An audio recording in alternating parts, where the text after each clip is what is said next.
let's take a chessboard. On a chessboard you have white squares and dark squares. And for many people, the white squares would represent good things that happen to them in life. Let's say you get a promotion, or you meet somebody you care about, or you have your first child, or make some money, or, it's the positive things. The dark squares for most people would represent the health challenge, that you got fired from your job, you're down on your luck, that kind of deal, the more negative association.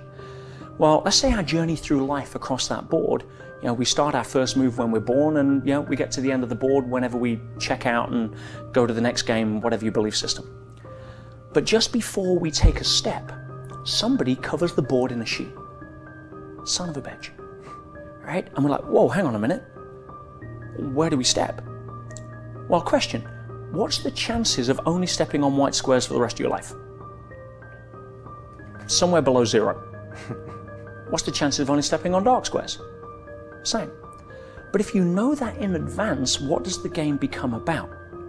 If I know that there's just an equal amount of chances I'm going to be stepping on what I perceive to be dark squares as what I perceive to be light squares, then surely if something is that inevitable, why get worked up about it?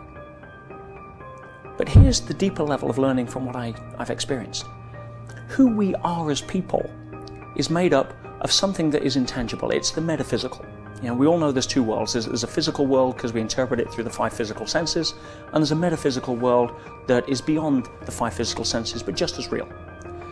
So if you take what makes us us, it's what makes you you, Brian, is not your physical body, because that's changed since you were 5 years old, and it's going to change when you're 95 years old. But it's the same essence of you.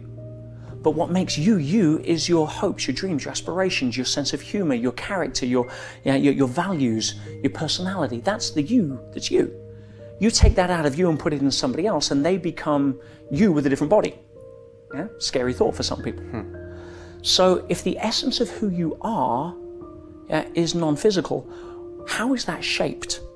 Because for many, many people, it's the dark squares on the chessboard that shape the essence of us. See, when the sun's out and we're kicking back with a margarita, no big deal.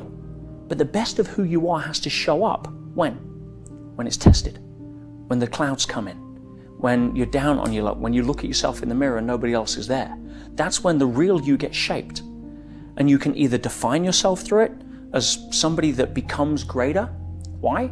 Because the strongest trees grow in the strongest winds, not the best soil. Or you can hide behind your story and creep back into your turtle shell.